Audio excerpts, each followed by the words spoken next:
Hello everyone and welcome back once again to QuipScope. It's the show where we take a look at a brand new game that's just come out or is about to come out very soon. My name is Peter.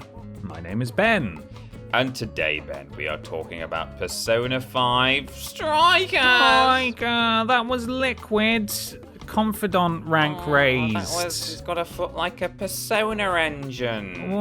Do you reckon there's a big crossover of Persona fans and Alan Partridge fans? Do you reckon that's Alan Partridge? What does that Venn diagram look like? It's probably a really strange shape. If for some reason you can't use two circles, you have to use like really unusual polygons. Persona 5 fans and Alan Partridge fans circa World Cup 1994. Right, yeah. Was that it? Was it the 94 World Cup? I don't know exactly what year it was. But doesn't matter, does it? No, the point is, people didn't get that. Mm-hmm. Yeah. Some of our viewers maybe.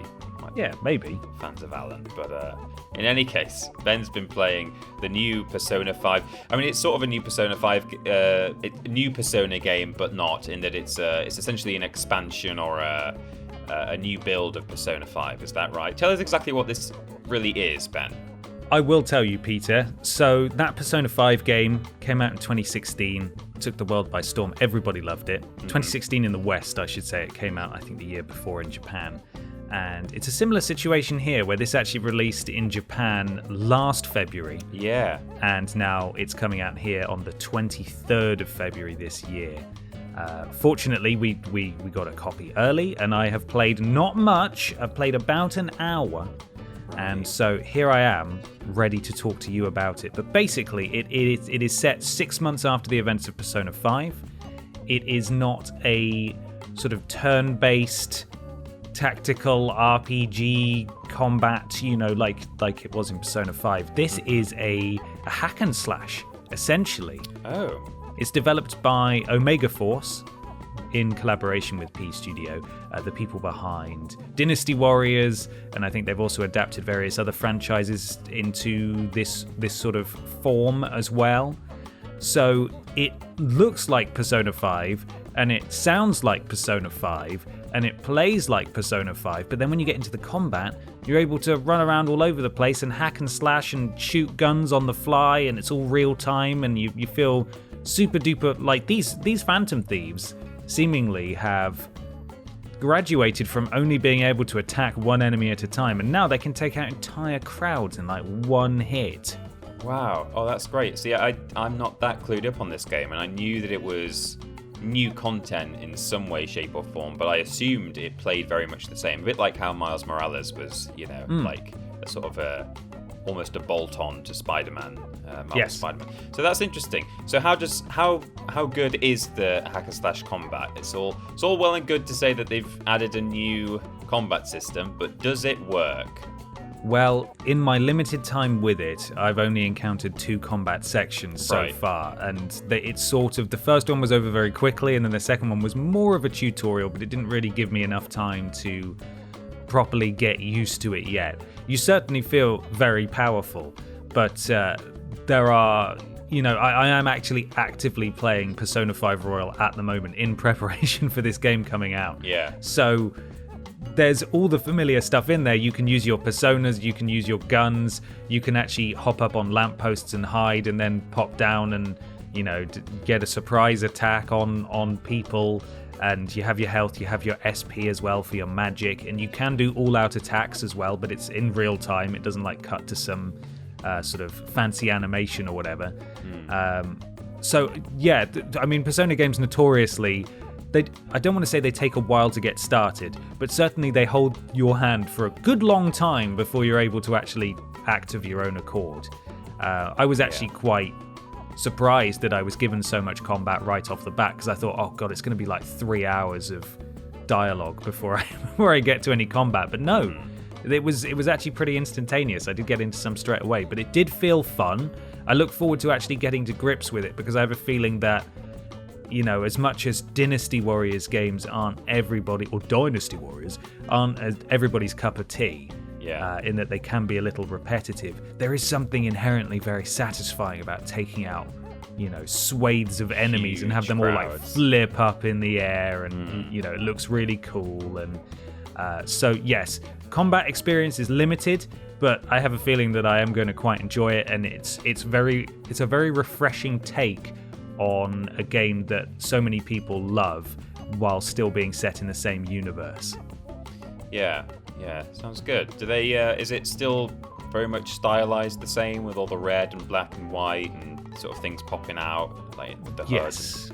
Yeah. So I'm really, really impressed by it in terms of its visuals. Like, this is clearly where P Studio came into it, in that it sounds and looks pretty much exactly the same as Persona 5 in almost every aspect. So obviously the combat's a little different.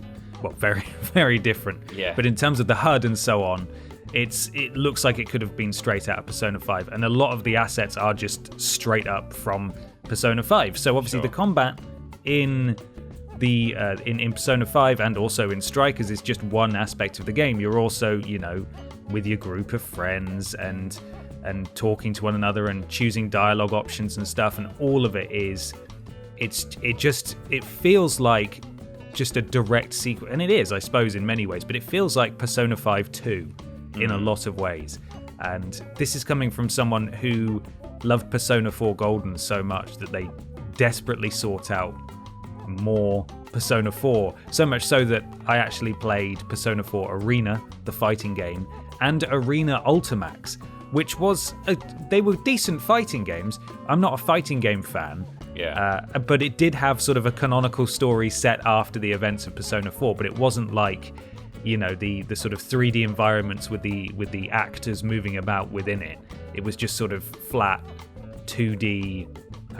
What's the term? The visual novel style dialogue interactions. So while it was more story, it wasn't really that involved. Whereas this, again, limited experience, but you can actively wander around the city and interact with things and talk to people, and it seems as though you have like free time and can move about as you please, and talk to people and buy items from the shops and stuff. So in every conceivable way, so far, Persona 5 Strikers does feel like a direct sequel to Persona 5, albeit with very different combat. Yeah, they've. Am I right in thinking they've done sort of remixes of some familiar tracks from the previous from Persona 5? Yes. Audio tracks? Yeah. Yes. So everyone's favorite. You'll never see it coming. They've remixed that to be sort of like a punk rock version, and it works so well. I've heard it. It's really good, and I'm very excited to hear more of those songs. And in fact, if you have, much like if you played Persona 5 Royal after playing Persona 5, the original release, if it detects save data for Persona 5 Royal and Persona 5, you can import the music from those two games as well. Nice. And sort of set it on shuffle or random for when you're in combat encounters, so it'll just pull randomly from combat music from those two games as well, which is really cool. That's and great. I really like that. And I'll be honest, Peter, it was just a delight to be able to see all my Persona 5 friends again. Yeah. Hanging out. It's set 6 months after the original game, and you're meeting up over the summer holidays, and you're basically going on a road trip across Japan in like a camper van together. I mean, I'm not sure how old they are, but it doesn't seem. I don't know who's driving. I don't know maybe they are old enough now. I'm not entirely sure of their ages, to be honest. But there's some phantom thievery that needs to be done because some nefarious, no good person is up to no good again. Oh and dear! You need to go to palaces and stop the naughties. But I obviously haven't got that far into the thrust of the narrative so far. But the whole premise, going across Japan, not just being in Tokyo, and the, it's the outs. As much as the combat is exciting, and I'm looking forward to getting into more of that, it's the outside of combat that I'm also interested to explore. Yeah, of course. Because so far I've just had sort of a wander around the back streets by LeBlanc, the cafe, and also a tiny bit outside the central Shibuya, the station central, station central, that sort of little square. Yeah. That's outside the subway and so on. So I'm looking forward to like going to new places and being able to sort of poke around those and interact with things and stuff and meet all the new characters and yeah, it's just, I'm really impressed. I'm really impressed how Persona 5 has been Dynasty Warriors-ified, but they've still kept so much of what made Persona 5 special while also making it feel like a Persona 5 sequel.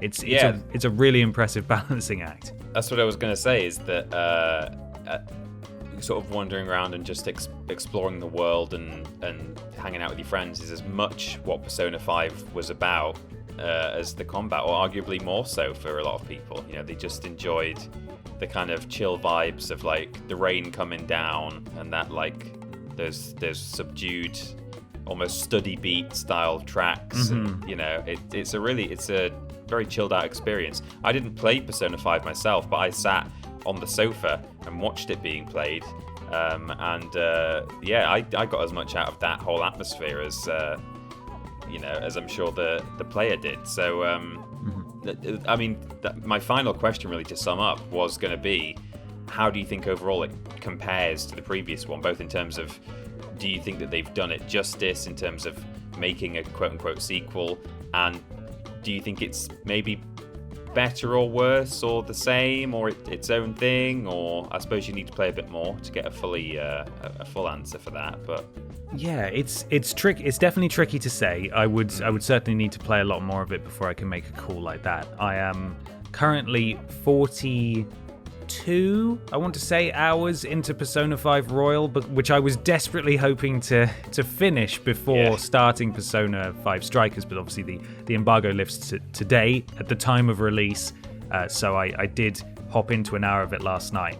And I mean, hopping between the two games, it's just, I think that sort of does their hard work justice by being able to directly compare Persona 5 Royal to Persona 5 Strikers and just see sort of just how close those two are in terms of replicating the feel of that game while also being a very different game.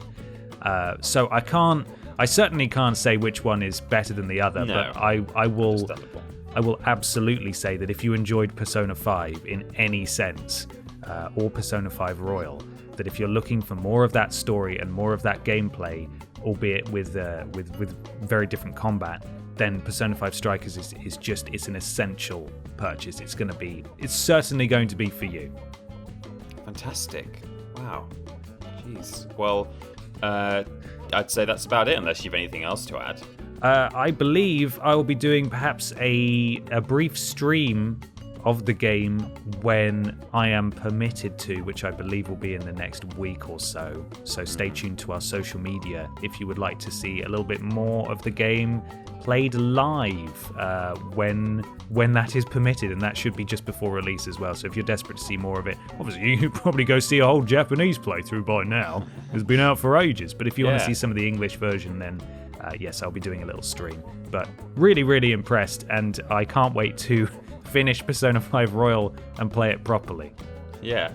Great. Well, that leaves just enough time for the most important thing of QuipScope. Persona 5 Strikers. More like Persona 5 Bikers, because you're on a road trip, and that's where you should always ride your bike on the road. You shouldn't ride it on the pavement. It's actually illegal to do that. So it is. Do that. It is illegal. You shouldn't do that. Persona 5 Strikers, more like Persona 5 out of 5 Strikers. Whoa. Very good. You heard it here first, everyone. It's a 100% game. Hey, this isn't a review. It's just a first impressions. Persona 5 Strikers, more like Person Alive Strikers, because the protagonist from the previous game is not dead yet. Not yet. Could Who be knows this game. what happens? Who knows? Wonderful. Right. Bye, everybody. Bye.